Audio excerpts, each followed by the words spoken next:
everybody. Happy, what day is it? Tuesday? Yeah, I was gonna say happy Wednesday, but it's not. It was Valentine. Happy Valentine's Day. Happy birthday, Arizona.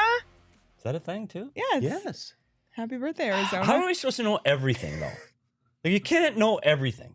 You know a lot more than you give yourself credit for. Petey, I didn't know it was Arizona's birthday either. Okay. You're not alone. One sigh in, and it's only been a minute. I'm Thank you stuck all. on the quote. You can't know everything. I don't know. I need to use that somehow. Oh boy. All right. Thank you all so much for tuning into the PHNX Coyotes Podcast, brought to you by the one and only DraftKings Sportsbook app, America's top-rated sportsbook app. But don't forget to hit that like button, subscribe wherever you get your podcasts, and leave us a 5-star review. I'm Leah here with Petey and Craig, and you guys. I am here. You are. And Sean behind the And Mac. Sean behind the Mac. There's actually 4 of us that There's are 4 here. of us. We're all here. I think we should have just stayed here again. This is one of those days that did we not just stay here? Sleeping bags, marshmallows. The more furniture recliners. Spent more time driving than I did sleeping. All right. Well, Sorry. The reason... I'm definitely have that kind of vibe today. Yeah, you do. Sorry. You should have used your Grumpy Steve's mug. Where is it? That was another. I took it home to wash it, and guess who didn't remember to put it back in his car to bring it? So it's just one of those. I love the little detail that pushed me over the edge, like things that annoy you. That's on the list. Okay. Is that your clearing? I'm not sure he's cleared yet. No, I don't think so either. Well, we're gathered here Can you today. cross your legs in your chair. Of course, because we got to Let me talk. show you how. Sorry. What do we got to talk trying about? to run the show here? Here, do this. Get the energy flowing. But Yeah. Okay, never mind. All right, we done? Like she's laughing on the outside, and the inside she's not. It's like, shut up. On the both of you. inside, Yeah. I'm the Where's one. the quiet please sign? You got rid of that. Oh, it's over there. I should get it. Well, we got to talk about Jakob Chychrun. It has been the hottest topic, I guess you can say, since Saturday when the Coyotes scratched him for trade-related reasons. It continued on yesterday. We talked a little bit about it on last night's post-game show. But we're going to dive a little bit deeper into the whole situation with Chychrun, the rumor mill. Has he played his last game as an Arizona Coyote, where he could possibly end up? But I think we should start kind of just with an overarching view of the fact that Jakob Chychrun has really stepped up his game this year and actually made himself a valuable trade asset to the Arizona Coyotes. Feels like somebody wrote about that recently. Maybe can't remember. 2 of you. Oh, yeah, that's right. We did. Yeah. Petey broke it That was down. a collab. Petey broke this down really well, including some things that I hadn't even considered. So this is my way of just passing the buck and not working and saying, Petey, what have you seen from Jakob Chychrun on the ice this season? How has he improved? But his you know game? what? And here's a couple of things. The most important one for me, we talked about him getting back on track offensively. That is what most people see when they see Jakob Chychrun. His ability to get pucks to the net, his shot, and his points. That's what you see first with Chyc. And that went away last season. He was back to where he was 2 years ago when he was in the Norris discussion. I think he's putting up those kind of numbers. But what was really the big difference for me is how he was able to read the rush better and be much more aggressive. I didn't realize until I went back to the video how much more passive Chyc was last season than he has become this season. And I think that flowed into everything coming together for him. He's much more aggressive from the blue line in the defensive zone. He's attacking pucks better, and he reads the rush better, again, because he's being more aggressive. And the stat that really jumps out at you then is his plus-minus. His plus-minus from last season, not good. And his ability to get that back to, I better look at it because it was at even or better the entire season.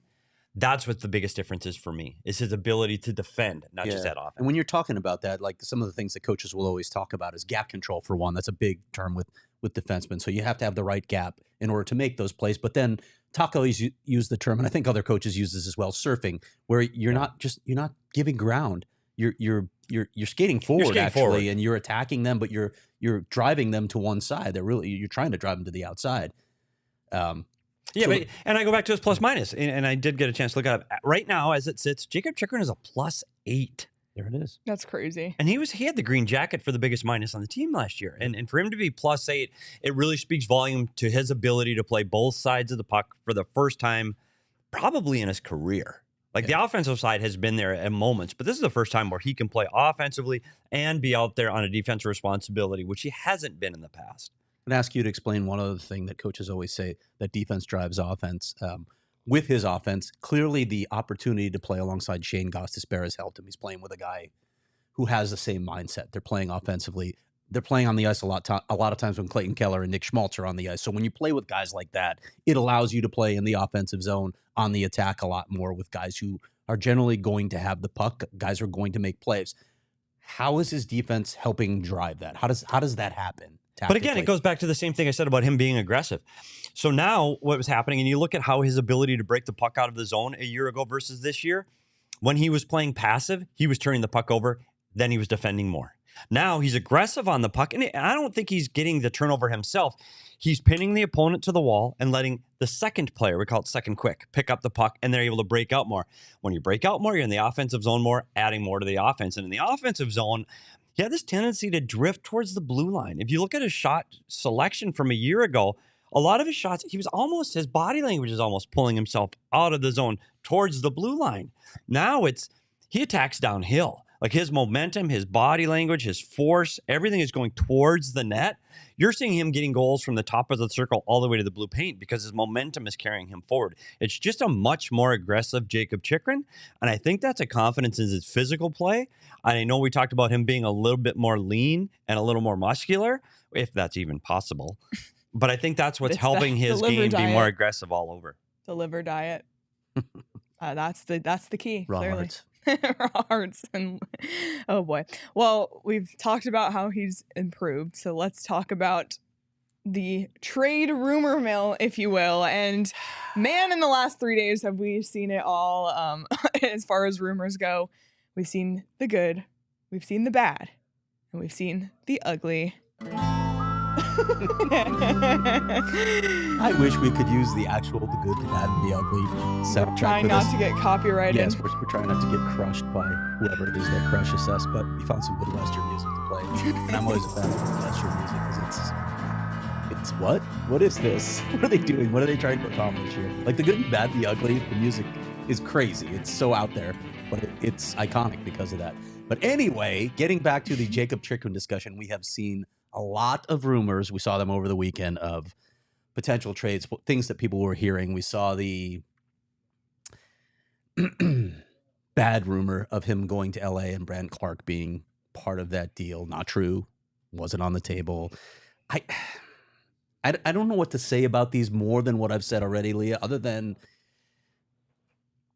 you got to learn which sources. Like, this is media literacy, right? You need to know which reporters are doing the homework and doing their best to give you the truth. Again, every reporter is going to get misled sometimes or get bad information. It's the nature of the business. When you're literally not in the room, you're not going to know everything. You can't know everything, right? Isn't that what Petey just said?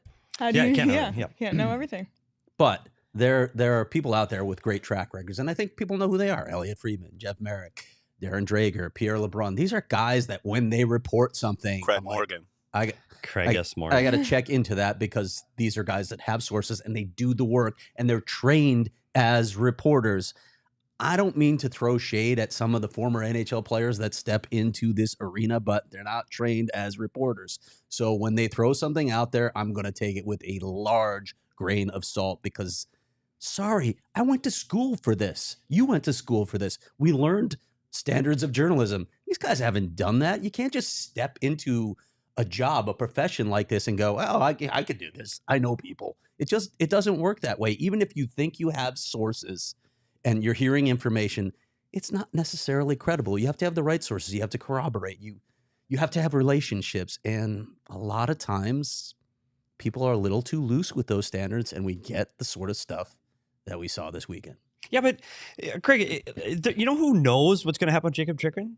Nobody. Bill Armstrong has the best idea, but even at this point today at 11 o'clock on a Tuesday morning, even he's not sure what's going to happen. I'll give you an example. So I was inside the Coyotes locker room for decades, inside the coaches room, and where you think you're dialed in and you know what's going on. You think you do because you're talking to the coaches every day, the players, the trainers, everybody that's in that little circle. You think you know everything. Guess what? You don't, because the general manager doesn't tell you stuff on purpose. He doesn't tell the head coach. That's exactly right. Taylor Hall, the day that the Coyotes got Taylor Hall, His name wasn't mentioned. They were talking Tyler Toffoli. I heard Tyler Toffoli's name a lot. And I'm not giving away secrets. There was a lot of teams looking at Tyler Toffoli, a right-handed guy that can get to the net and score. You know his name didn't get talked about was Hall. Until one day, the assistant general manager walks in the room and goes, "We just got Hall." And I go, "What? Like what? You're kidding." I thought he was joking. He goes, "No." And he went and put in marker on our whiteboard like we had at opening season. He took a magnet down and he put the name of Hall up there. I go, "You serious?" He goes, "Yes." That's how quickly it happens. Nobody knew. Nobody knew. There's nobody telling reporters what's going on. And it's not like you could call the head coach of the team and go, "Hey, so really, where's he going?" Right. They don't know. No, it's a handful of people. Yes. And even then, they might not know until the second it actually happens, because you might be dealing with team A and team B might, like, "Oh, wait a minute, I got a call on the other line." Oh, right. Team B just jumped in. So, and there might be team C, D, and E too. For sure. Know, especially with a player of that magnitude. Yeah. Yes. And so I think the speculation I get, and the Coyotes, whether it was Bill Armstrong, the agent, the medical staff, or whoever, or Chychrun himself, this all started because Chychrun was out of the lineup, period. Yep. If not for that, it's just general speculation. So the blame lies on whomever. Did I use that word right, by the way? You did. Pulls him out of the lineup. Professor Petey. And that's where this, if not for that, even if he doesn't play on the back-to-back after playing 30 minutes, and even if he's got a little tired they or could have tweaked, said load management. They could have used the NBA. Sure. And then played him last night. General body soreness. And if he plays last night in Nashville, all that goes away again. But now it's become the elephant in the room. Now it's a big deal. And now the head coaches come out and say he's not going to play anymore. So now I think, when the team was saying he was a game time decision. So right. Team is saying game time. Coach is saying not. So here's what I think. Again, speculation. This should be an asterisk. We should put, this is my opinion. I have no facts. I'm not a reporter like Craig S. Morgan. This has become a big deal now internally. This has become a game of I don't know, go fish, blind man bluff, whatever, on who's going to flinch first. Is it Chychrun's camp going, "You know what, we don't want him to get hurt, we want him out"? Is it the management going, "Chyc, we really like you to play because we need to continue to showcase your assets"? I don't know. I think there's much more going on internally than what we're going to hear. There you go. All right. Well, the latest one today from Elliot Friedman. This one was fun. Just an idea running through my head. So Vladislav, I don't know, Gavrikov. Yep. Is now also held out of the lineup for trade-related reasons. The Coyotes are trendsetters this week with that. And Elliot Friedman tweeted, "Just an idea running through my head. Columbus moves Gavrikov and uses the return assets to try and add Chychrun. They've been interested in the Arizona D-man before, and he has term." Yes. And as I quote tweeted Elliot, as I reported from the NHL draft, you guys were there.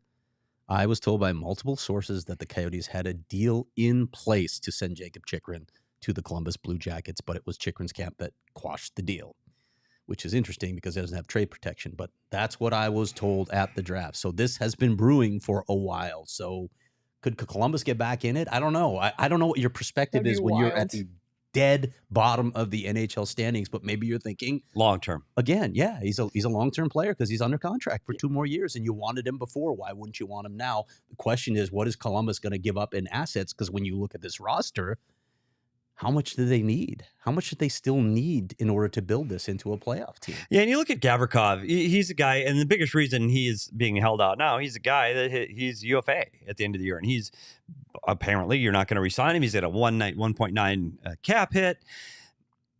He's not Jakob Chychrun. He's not putting up the kind of offensive numbers that Jakob Chychrun has. I think their expectation was he was going to be able to provide a little more offense, but he's a big, strong defenseman. He just hasn't become what Chychrun is. He's 27 years old. Okay, we're moving past him. Chychrun's 24. He's got term. That fits the role. We're starting to move. So 2 years from now, we think we have a team that can compete. Maybe. Yeah. Maybe.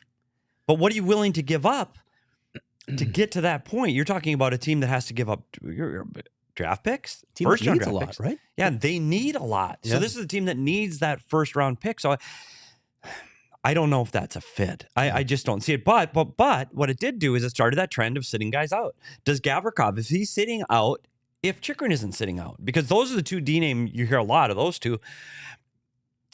Did one precede the other because, okay, now, gosh, we better protect our asset too? You know what else it does, bringing Columbus into the conversation? It brings another team into the conversation, and other GMs look at it and say, there's another player in this. Does it Yeah. does it ramp things up? Does it start the bidding war? You just don't know how all these things are being And that's why handled or manipulated Right. sometimes. And behind that's why the you don't scenes. I don't know know. what I you don't know. hear. I'm saying I don't know. So don't get out there saying Craig Morgan said they're manipulating this. It's just a show. I don't know. Columbus was interested in before, but all of these sorts of machinations occur around the trade deadline. It's hard to sift myth from fact. And that's why the only things I believe right now, Craig, and that's what you said, why this can go so many different directions, because all these little things can change in an instant. Yep. Is when I hear a solid reporter, a Canadian reporter calls the teams he knows, his contacts he knows, the general managers of those teams. Are you in? Because that was the actual instance that I'm talking to, that he called up and said, "Are you in on this?" He doesn't like American reporters. And they said, that's the truth. So they called and said, "Are you in on this?" And they said, "No." Okay, I believe that for right now, that moment in time, that GM, they're not in on this right now. They might be in on by this afternoon. But that second in time, when he called them that Saturday afternoon, when all this started to unfold, they weren't in on it that day. Yes. So that's even a really that important distinction. is no longer because held. people could look at, because Jeff Merrick did all those calls, Yes. and I respect the hell out of Jeff Merrick. He does his job really well. But yes, don't say, okay, those teams are out just because he made that call. Right. That's they're the out point. at that instant or in this instance. Yes. Doesn't mean Because they that were they're looking not at that interested in instance. He's acquiring out of the Jakob lineup. Chychrun. Is Yes. it right now? Is it you guys dealing with them right now that are that close to a deal that they kept them out of the lineup? And the answer was no on Saturday. Bingo. It's not necessarily no on Tuesday. Yep. So I think everybody's back in the mix. Yeah. Well, I want to talk about where he could possibly fit. We're not going to propose trades or anything. Let me We're ask not. Petey before this. None of us knows, right? What's your gut? What do your guts tell you? Has he played his last game as a Coyote? I say yes. Petey? No, I don't. I said this before. I think this is posturing by either the management or the player and his agent. I think Jakob Chychrun, I believe, again, not reporting, I believe, my opinion is that following the trade deadline, Jakob Chychrun will jump back in the Coyotes lineup and he doesn't get traded until the draft. Okay. But again, as happens often on this show, I am wrong. But I think the price and the ask, and it's too difficult and too many moving parts. And I don't know if teams are willing to give up for that asset for this much at this time if they feel they really, really need somebody. I think Jakob Chychrun's still going to be here and he's going to be playing that week after. And everybody's going to go, what the hell happened? That's what I think. I think it's just gotten too weird. I've changed my mind on this so many, like literally every week I change my mind. Though. But this week, especially with Coach Tourigny's comments yesterday, like, oh, he's not going to play with us until, something happens.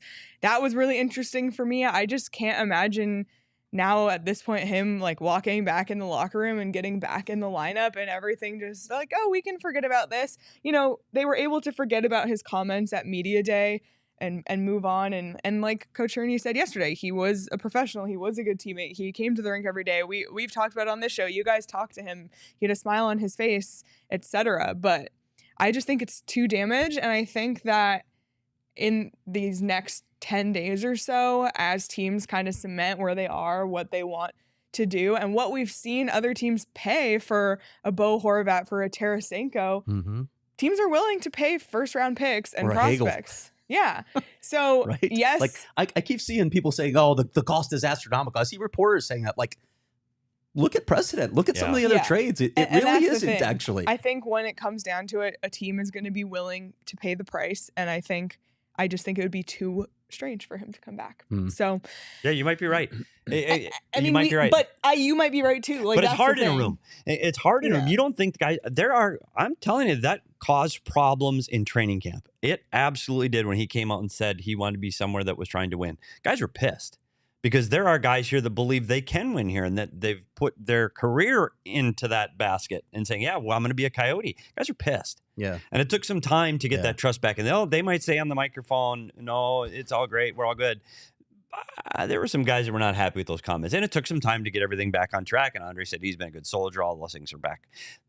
Did it again. Now it's weird again. It's weird again. I want to go back to you guys. You may be right. No, you may be right. It was like that Spider-Man meme, right? Yeah, pointing at each other. Yeah, I know. Well, one of us will be right, and we'll find out in about 2 weeks. Okay, I want to speculate a little bit about, not speculate, I want to go over some of his team fits. But before we do, this whole situation has been really stressful, especially for me. And I know, Craig, you said don't worry on Super Bowl Sunday, but I was worried because I'm an anxious person. But luckily I have seriously. Luckily I have OGs at my disposal because, they have something for all your needs. If you just need to relax, if you need help getting to sleep, they have microdose gummies. They have a gummy for any need. And I can't wait to try the strawberries and cream. It's hitting the shelves soon. I've tried the blackberries and cream. Money, amazing. So if you want to check out OGs, you can find them at your local dispensary. As always, you must be 21 or older to enjoy.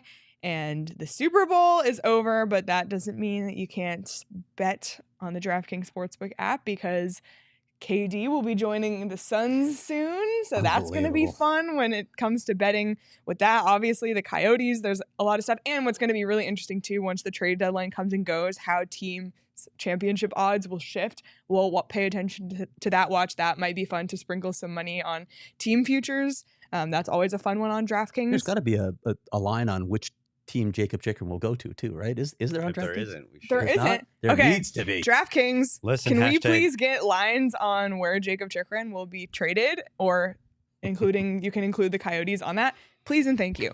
And in the meantime, you can download the DraftKings Sportsbook app and use code PHNX. New customers can bet $5 and get $200 in free bets instantly. That's only at DraftKings Sportsbook with code PHNX. Minimum age and eligibility restrictions apply. See show notes for details.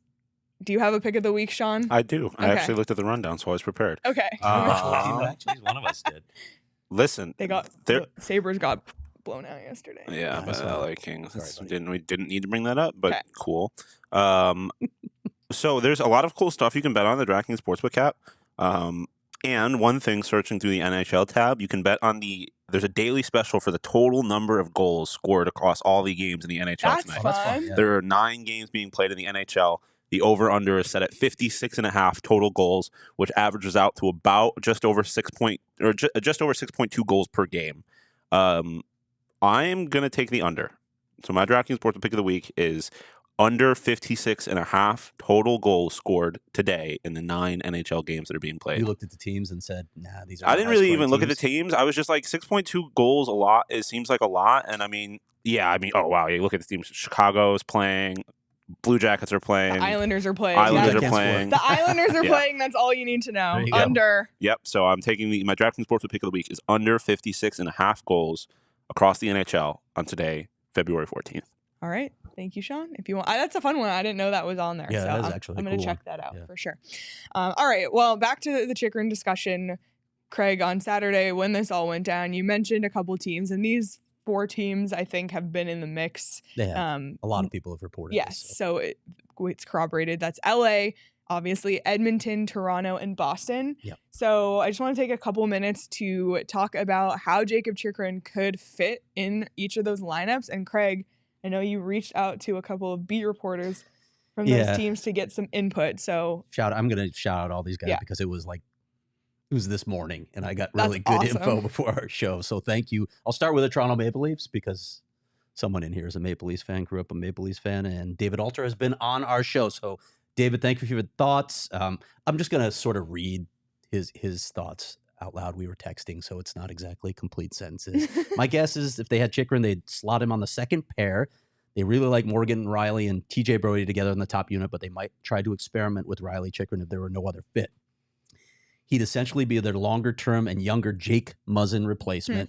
39-year-old Mark Giordano, one more year left after this, is the second pair left-handed D alongside Justin Hall right now. Justin Hall's contract is up, by the way. So I think they want to move on from Giordano given his age. But in terms of return, I asked him about that. There's been a lot of talk, and I've mentioned this multiple times, that the Coyotes would be willing to take on salaries. They probably would need to for other teams to make it work and maybe to stay cap compliant themselves. Rasmus Sandin is one player that would be mentioned in a package back. There'd be no room for him. What's interesting we've already seen like ex-Coyotes in the Maple Leafs lineup, so this would be yet another one in their stash. Chychrun and Timmins. Yeah, Connor Timmins just signed a 2-year extension at 1.1 per year, which is third pair minutes, by the way. And Michael Bunting, of course, is up there. So we all know that the Leafs are trying to emulate the Coyotes because they can't beat them. That's all I have to say on Toronto. Let's move over to Boston. But before you leave, go ahead. If he goes to Toronto, if he goes to Toronto right now, he becomes their leading scorer on the back end. Yeah. Tomorrow. Over Morgan Riley. I do believe, Craig, you're right. He's a second pair defenseman for them. But now you're looking at younger, quicker, stronger with an offensive upside. He becomes their leading scorer as a defenseman tomorrow. Yeah. This is the team that needs to get over the hump against Tampa. For the first time, they have to beat Tampa. They're going to play Tampa again. It's almost a certainty. What do they need to do? They need to get the puck up the ice quicker because Tampa can forecheck too well. They've got to beat Tampa Bay. Tampa Bay you've got on the back end, you've got Sergachev, you've got Hedman. You've got a team that can move the puck up. Even Perbix gets the puck up against Tampa Bay. You need to be able to match that offensive upside.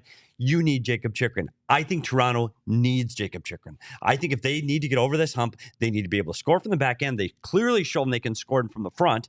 They need that support from the back end that doesn't cost them in the defensive side or a liability. Toronto needs him. Yeah. Okay. Let's move on to the Boston Bruins. I reached out to both Kevin Paul DuPont and Matt Porter from the Boston Globe. Here are their thoughts. He would probably pair with right-handed D Charlie McAvoy or Brandon Carlo, depending on how. I'm sure all teams are going to experiment a little bit when they get a new player of this, nature, and they're going to find out the best fit. But it would bump Matt Krzelik out. One of the things that Kevin Paul DuPont said to me is like, I'm not even sure that getting a defenseman should be the Bruins' priority. Hampus Lindholm and Charlie McAvoy can carry that back line for the next 7 to 8 years. He feels like they need a top six forward more to, given the futures of Patrice Bergeron, David Krejci, they're going to have two giant holes in the lineup. So do you want to try and acquire something for that? But there's also the sense that the Bruins could and should be all in this season. This is a group of players, really the players I just mentioned, like Patrice Bergeron, Brad Marchand, my good friend Brad Marchand. Their window is closing, right? It's not going to be open for long. They won a cup back in 2011. It's been that long since they won the cup. And it's been an incredibly consistent team over that stretch. Everyone knows by now that has followed me for a while that I have a total man crush on Patrice Bergeron. He's an incredible player, but it's not going to last forever. And with what they're doing this season, do you say all in this season? We do everything we can to make sure we win another cup before this incredible group of players, including this amazing leader, is gone. And it validates Patrice Bergeron's career, too, if he wins that second cup. It's just not a one-off. He gets his second, and, man, it could be really interesting. Couple other thoughts. Kevin also thinks that they'd like to replace Kevin Miller's snarl factor on the back end, which surprises me because when I did my story on which Coyotes are most likely to be traded, not a lot of interest in Josh Brown in the market right now. He's a guy who can fit that role. I wonder if more teams might become interested right around the deadline. What do the Coyotes have to take back in return in terms of contracts to make this work? A bunch of names thrown out. Nick Foligno, Craig Smith, Mike Riley, Thomas Noshak. All of those guys are possibilities. And I'll open it to you guys. Boston for me right now is a team about their depth. And this team is as deep as any team in the National Hockey League, and that's where they're having success. When you have Taylor Hall lower in your lineup, you've got the success that they're having. The one thing this team does extremely well is they're very active on the back end, especially on the right side. You got McAvoy, Carlo, and Connor Clifton. All three of those guys are very aggressive off of the blue line. You got Hampus Lindholm. Another former Coyote, by the way, Connor Clifton. I'm not sure that the Boston Bruins need a Jakob Chychrun. I don't know if they need, again, if he steps in the Boston Bruins lineup tomorrow, he becomes their leading goal scorer on the back end day one over all of those guys. But to your point, the Boston Bruins don't need a Jakob Chychrun as much as I said Toronto does. The Boston Bruins need Josh Brown. The Boston Bruins need somebody that can shut the gate, that can defend, that has good sticks in the defensive zone, that can put somebody through the glass. That's what I think Boston needs. Cost them less, too. To get through. Yeah, definitely cost them less. To get through what they're trying to do right now. I think they have the guys that can move the puck. Here's the other thing that Matty Porter said to that, because I asked about that as well, and he said Grzelcyk has been a concern for them in the postseason. Mm-hmm. He's small. He gets hurt. Yep. Jakob Chychrun upgrades you on size and shooting. He said this defensive core does not have a guy who bombs away like Jakob Chychrun does. Yeah, on the shot, I agree with that. I just think they have enough of that active offensive defenseman. They really need to defend. That's what I think. So again, we've already said what my opinion matters as, but I I like the fit in Toronto for him better than I do in Boston. I think Boston's the better complete team. I just think they have guys that can provide offense from the back end already. So I'm not sure they're willing to give up those pieces, especially when they see the end is near for their window closing and they need to start to rebuild those assets. So I don't know if they're ready to throw those out. Trade-off, right? Right. Do we worry about our future, or do we make sure that we win this cup? This is where Toronto needs it. Have you seen a better opportunity to win a cup than the Boston Bruins have right now? Right. All right. Let's move on to the other teams in the mix. In the West. Want to start with Edmonton? Sure. All right. I reached out to Mark Spector and Daniel Nugent-Bowman. Some more thoughts. If Chychrun ends up with the Oilers, he'd likely play behind Darnell Nurse as their second lefty, next to Evan Bouchard, unless Evan Bouchard comes back in the trade. We don't know what the Coyotes are going to ask in return. It would one of the points that both these guys make, it helps take some minutes from Nurse, who currently ranks 22nd in the NHL in average time on ice at 23:43. Chych is actually 32nd at 23:16. But these are two guys that can play heavy minutes, and Chych has definitely been playing them. What's the return? We've heard Jesse Puljujarvi's name out there all over the place. So he might be one of those contracts that needs to be moved back for the Oilers to make it. The Oilers are not in a good cap situation. It's a really difficult situation for them. I mentioned maybe Bouchard, maybe a guy like Dylan Holloway. Do you want a player like that to come back? And of course, the draft picks. Another few guys that could be coming back in the deal that these guys thought might be mentioned, guys like Warren Fogle, Tyson Barrie, Brett Kulak, Cody Ceci. Open it up for your thoughts. This is another team that, unlike Boston, this team needs help on the back end, and they need a dual threat. I think this might be in the Western Conference. This might be the fit. I think this team, again, there's so much pressure in Canada to win and win now. You've got Connor McDavid, you've got Leon Draisaitl, and you can't get over the hump. They made it to the Western Finals last year. A couple surprising wins to get them there. Their back end has been a problem. Yep. And Darnell Nurse eats an incredible amount of minutes. Tyson Barrie's a power play specialist, period. Yep. Like, he's lights out. He's one of the top 10 in the back end on the power play. Jakob Chychrun can provide that mix, I think. And I like Bouchard. So if the Coyotes can get Bouchard back in the deal, I think some of the other names you mentioned, maybe not as much. I like Bouchard, and I think he fits into the young path of defensemen that they're trying to build here in Arizona. But I could see this deal getting done just because they have to. There's so much pressure in Canada to get these done. That's why I'm saying Toronto in the East and Edmonton in the West, they need to make a splash and an impact. So you need to do that by getting the big splash. But hey, we're trying. The GM can go, whoa, we tried. We got the big player. So I think there's a better fit there.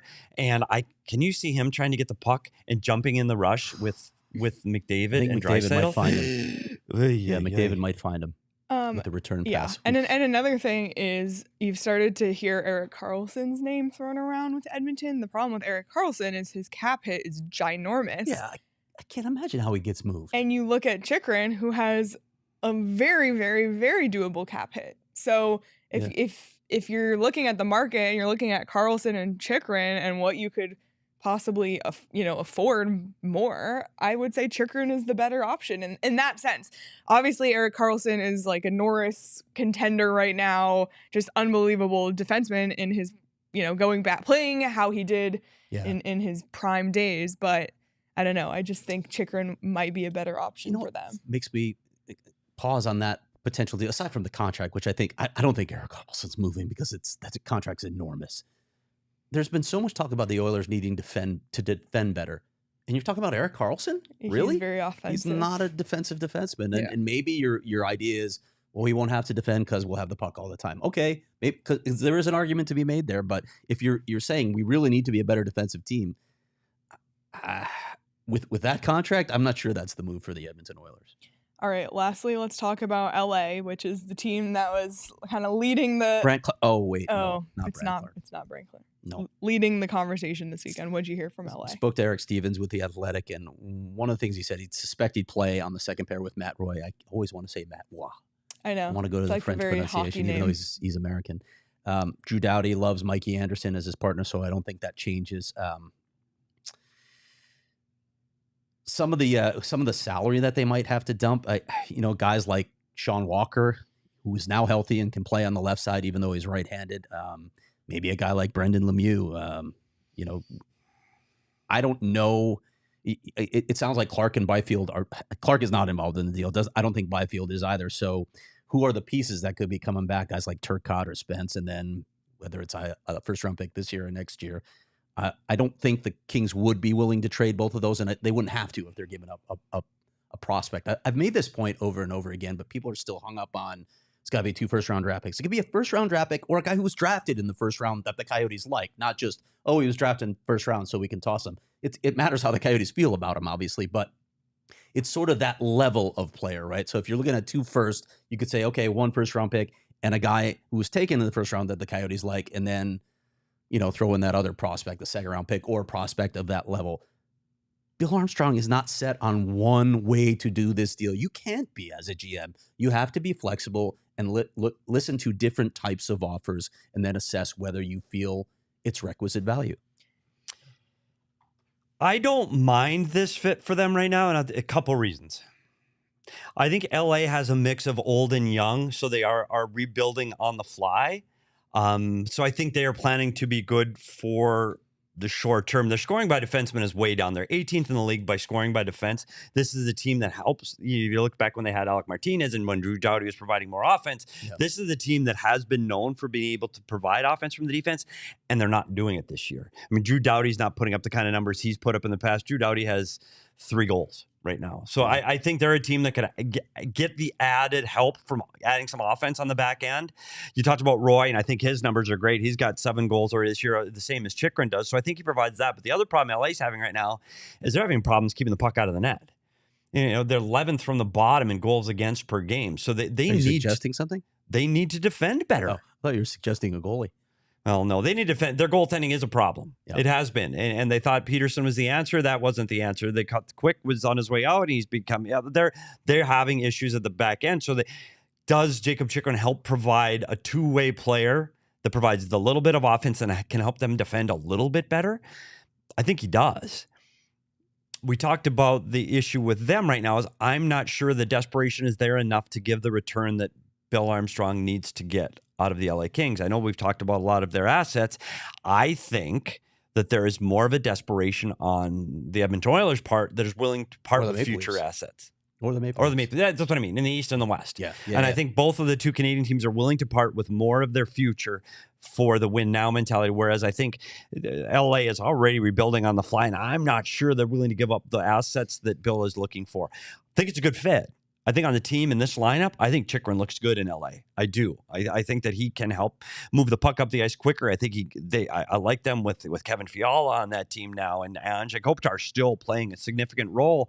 They have the young players that have speed. I think Chychrun fits. Yeah. I just don't know if the assets can come back the Coyote way. This would be the first time you'd be happy that the Coyotes were not in the Pacific Division, so they wouldn't have to see them that many all times. the time. Yeah. Right? Let me throw out some dark horse candidates before we move on from this topic. I'm going to throw out some teams that I just wonder about. Pittsburgh Penguins. What are they doing? Talk about a team whose window is fast closing. The New York Islanders. I know they've already made one big move, but how many more kicks at the can are the Islanders going to have? They've been, I know they've taken a step back the past couple seasons, but they were right there in the mix, and that window is not going to stay open for very long. Columbus, we just threw out today because Elliott was tweeting about it. And then let me throw one last one, just kind of a gift. The Buffalo Sabres. You had to, didn't you? You just had to. Any Well, I think the Islanders they've already made the big they made the big splash with Horvat up front. I don't know. Again, Jakob Chychrun is going to help most of these teams because he is able to play at both ends of the ice. He would help this team on the back end. He would help the Islanders. I don't know if they're willing to part with future assets, though. That he fits in the lineup. Pittsburgh one is interesting to me because they have to start a rebuild soon. Like, this is it. Do. This is it. Letang is a guy that is going to provide a lot of things to you, but again, he's getting older. Mm-hmm. Can you replace an asset that helps generate offense? Left-hand shot with Chychrun, yeah, maybe. And you said, was it Columbus? Columbus, I don't see it. Like, I don't see where if they do this is another Johnny Hockey move. What are you and what are you trying to be? What is your plan? Or do you have a plan? That just shows me that they don't have a plan. Buffalo, buddy, they got Owen Power, they got Darling. I don't know. Yeah. Like they've got that. I've been told by people that Jarmo Kekalainen is very sensitive to the idea that players don't want to come to Columbus, and the Chychrun thing obviously is a kind of a slap, but then he gets Johnny Gaudreau. So Yeah. if you start acquiring these types of players, can you prove to people, hey, this can be a destination? We know Columbus is actually a cool town. I like Columbus. love Columbus is great. Columbus. Yeah. It's a great college town. It's Can a you prove sleepy it to good people? town. Can you get past that mental hurdle that maybe some players have? You got Johnny Hockey. You're obviously not benefiting from it right now, but could it be sort of that watershed move that allows other players to start thinking Sure. about Columbus as But a what draft pick destination? you have to give up? Like Yeah. Columbus is looking right now. Is there a team that could be picking first overall? So they're Yeah. not trading that pick. And also, Brian in the chat said, what about Florida? Florida has nothing to give. Like, they have no It's true. draft Yeah. picks. Florida would love to have Jakob Chychrun. They just don't have the assets. So Yeah. clearly he's from there. It would be a really cool story, but they just don't have the assets. Not sure. Maybe Bill Armstrong can throw in some Four Peaks beer as part of a trade package for other teams. I That's don't all know. it took to get me Sweeten here. Sweeten the deal. Sweeten Yeah. the deal a little bit. More Why day not? drinking, Petey? Hey, I listen. haven't yet, but I'm in after this. We have a meeting. We have a so- meeting, so Boy, crack, howdy. crack Good time open to a cold drink. one. Yep. Yeah, absolutely. As they browbeat us again. Oh man, well, there's nothing better than drinking beer unless you're pairing them with delicious Girl Scout cookies. Leah, when are we going? So this is February 16th. That's Thursday. Okay. Four Peaks cookie pairing at their A Street Pub location in Tempe on February 16th. It sounds like a lot of fun to me. Girl Scout cookies and Four Peaks beer. Sign me up. And if you can't make it, you can buy at Four Peaks wherever you buy your beer. And you must be 21 years or older to enjoy, and enjoy responsibly. And another event happening in Tempe this week is our event tomorrow night Yes. at Illegal Pete's. I can't wait for this. We have a Queso. pre-game meetup this Wednesday, February 15th at 4:30 p.m. at Illegal Pete's, Mill Avenue. Free entry, free food and drink. Come hang out with us. I don't know what's going on. I'm just going to keep talking. But come eat queso with us, drink margaritas, drink Four Peaks beer. Get a bowl, get a burrito, get a taco, get a quesadilla. What is happening? I have to go. Well, Sean and I were communicating through signals. I like their queso a lot, so I was saying just inject it to Oh. my veins, and then Sean was going, Oh, God. Okay. Join us tomorrow for more of that. The four of us will be there.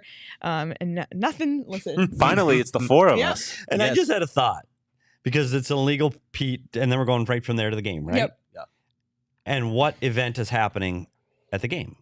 It's Star Wars night. Star Wars night. So I just CWP. I know you're here because you're always here. Can you see CWP? Because CWP is a big guy. He's Yeah. tall.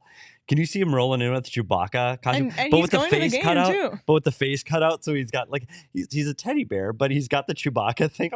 He's got to he's got to borrow Derek's Ewok. Yes, Oh Derek my does have God. an Ewok. Wait, costume. CWP is an wait, what? Ewok. Yeah. Derek Ventia has an Ewok Yeah, you costume? haven't seen Yeah. him dance with the I have Ewok not costume on? seen It's that. like I think it's like a pajama or like a I hoodie or can be something Princess like that. Leia. I'll do my hair. Leah as Leia. That, I mean, yeah, that's My, That's my so on options brand. are limited. I guess will be Mace Windu. I don't know. Oh, Wait, man. who are you going to be? What's Samuel L. Jackson? I'm not a Star Wars guy. Samuel- The one. There's two black characters. There's Samuel L. Jackson, and Yeah, there's but the guy guy that What's his Billy name? D. Williams. yeah, that Donald Glover played in the recent Yeah. one. Billy D. Williams. I can't remember his name. That was a great one. Lando Calrissian. Calrissian. Yeah. That's a great character. You gotta look And that I up. love him. Did you ever look that up? Yeah, I Lando did, 'cause Calrissian? I couldn't And remember the his way name. that I know, I hate that that. Donald Glover plays It's him, the age. outfits that Donald Glover Yeah. wears, Money. I could do that. Petey, who are you dressing as?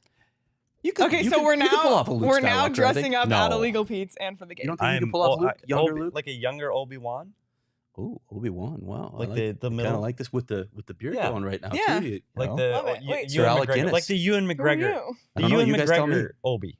Oh, the Ewan McGregor. Yeah. I thought you were going Somewhere Alec. between. Oh, and I Finn. thought you were going Sir Alec Guinness. Finn's black. Somewhere in Big between fan. the two. Big fan of Sir Alec Guinness. Okay, well, let us know who Craig should be. Who should I be? I don't know. like And don't say R2D2. Okay. I was gonna say the who's C-3PO? the bounty hunter? What's the- Oh, Boba Fett? yeah. Boba Fett. Or just a clone.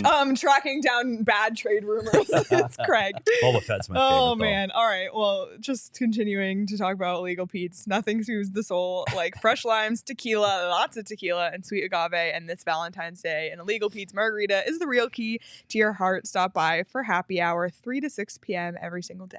So can't wait for that one.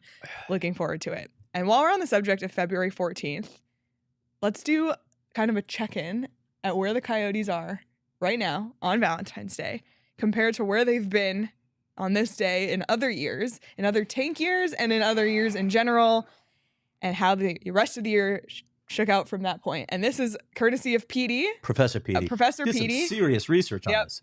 Petey, what do you got for us? Well, what I wanted to do is it's a Valentine's Day. We always talk about American Thanksgiving and Christmas being key dates. I wanted to see at the Coyotes being 4th to last as of this morning, what their chances were and how the drafts have shaped out in other big years. And so I go to last year.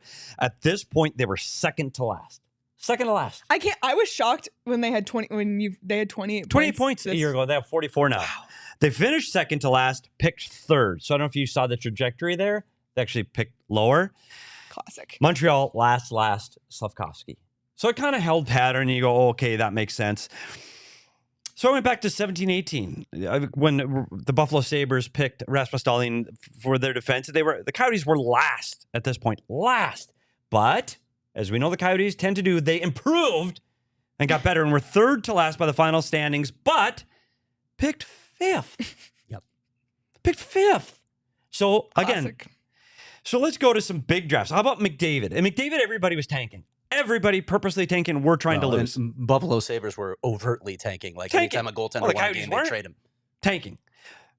On Valentine's Day, the Coyotes were 4th to last. Connor McDavid. They ended up 2nd to last and picked 3rd again. When Edmonton picked first overall for like the 17th time. But Edmonton went the other way. They were 2nd at Valentine's Day, and then they went to 3rd and they picked 1st.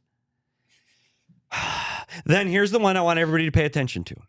This is the one. This is the roadmap to the Coyotes and their ping pong ball magic. Is 2006. Which DP has talked about on last night's show. On matter of fact, this is the path. 2006 the good vibes. Good vibes only. Coyotes were 5th to last at Valentine's Day and tanked. Finished 2nd to last.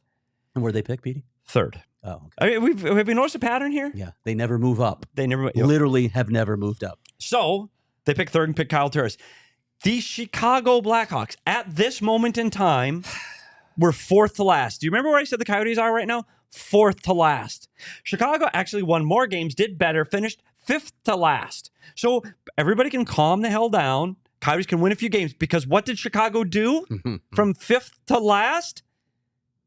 They get Patrick Kane 1st overall in the draft and win Stanley Cups. 3 cups. So there is still hope at being 4th to last at Valentine's Day, and there is still hope. And lastly, Washington went from 2nd to last at Valentine's Day to 3rd to last and picked Ovechkin. And there is such a long story on how the team actually got to pick Sidney Crosby in the following draft that all I will tell you is the Coyotes were just bad.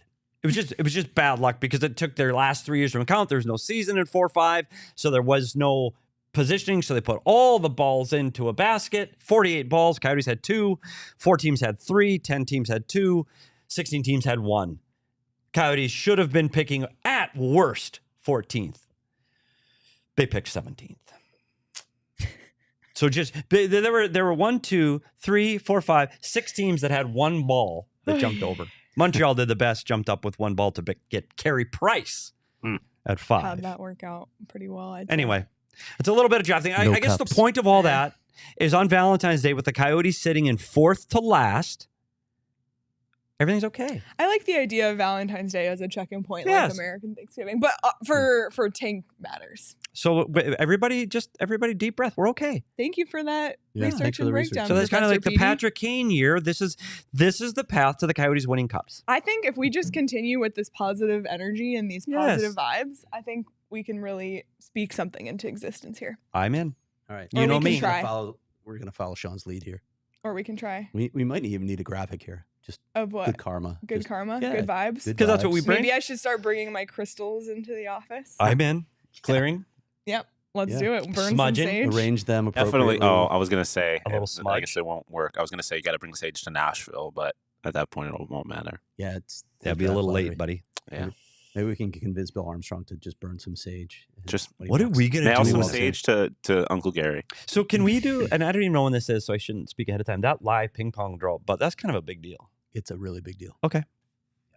Or we probably emerge-a-podding after that. Heard of it? Or else we'll just be live. Or we'll just be live. What? Yeah. What if the Coyotes make the playoffs? What if the Coyotes make the playoffs? Yeah. Okay. Really quickly before we wrap up, just 2 minutes on this. I don't know if I can do 2 minutes. Okay. 5 minutes on this. I can do 2. It is Valentine's Day. No, because I'm going to ask you guys some questions Okay. too. So I'm going to let do we have Craig to be lead. off this set? Is somebody else using the set at noon? I was Okay. more just We're trying to gonna keep roll us here. under an hour, 'Cause but we can do whatever we want. This will not surprise people who have studied the history of holidays, but like many holidays, Valentine's Day has a more of a pagan beginning to it that was borrowed or appropriated by, the Catholic Church. It also has a dark origin story to it. I'm going to read this from a story from NPR last year. He's going to read the whole story. I know. No, not the whole story, but it's like 6 graphs, so bear with me. Valentine's Day is a time to celebrate romance and love and kissy face fealty. But the origins of this festival of candy and cupids are actually dark, bloody, and a bit muddled.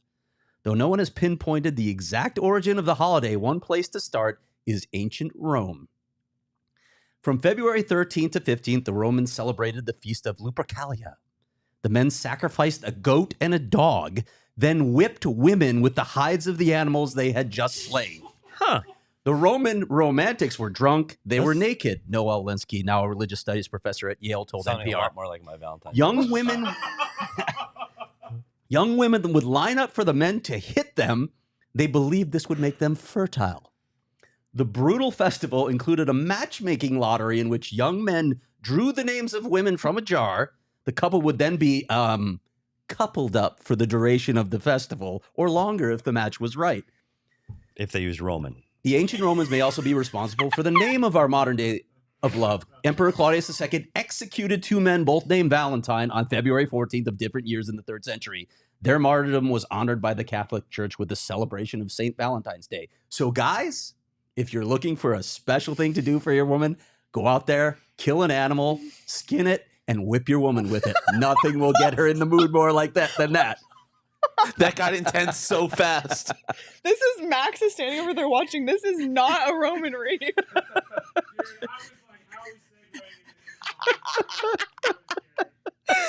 Oh my goodness. So how about that for the origins of Valentine's Day? Let's move to the modern day now, and I want to know what your Valentine's Day traditions are. I kind of know what yours are, Petey, so I'll let you start because it'll be brief. Yeah, I have none. Yeah, that's what I figured.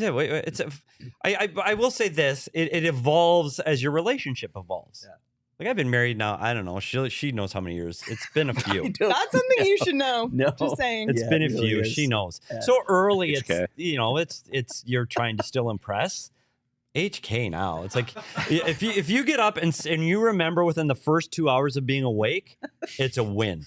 If you say, "Will you be my Valentine?" at any point in the first 2 hours of the day, it's a win. You don't need cards, flowers, candy. If you just say the words, "Will you be my Valentine?" in the first 2 hours you're awake, it's a win. Successful day. Sean, Leah, I want you to know that all marriages don't turn out That's this literally way, true. okay? And if you think I'm making that up, that is 100% exactly what happened at my house today. And I did remember, and I said on the first dog walk, "Would you be my Valentine?" She said yes. We're done. All right, Sean, That's cute. any Valentine's Day? Come on, let's hear it. I mean, my Valentine's Day this year is different than the one last year. I'll tell you that much. It's a little touchy. It's a little touchy. Let's Share what see. you want, buddy. Share what you want. I'll We'll get share off the rest. work at like 7 p.m. I'll go home. I will partake in the devil's lettuce, if you will, and OGs. Some watch. OGs. I'll catch up on Last of Us, and then go to bed. Okay, That's all you my. wanna say? I'll kiss my cat like I did on New Year's. There you go. That was my See, New Year's that- kiss. maybe She'll as a be my cat now. Valentine's as well. Rescue cat, by the way. Thank you. For Rescue cat, adopt, don't shop, you losers.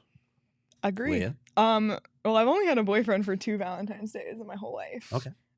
Got a candy this morning. Got the text early. So So that's good. Nailed it. Yeah. You, as long as you acknowledge it. Yeah.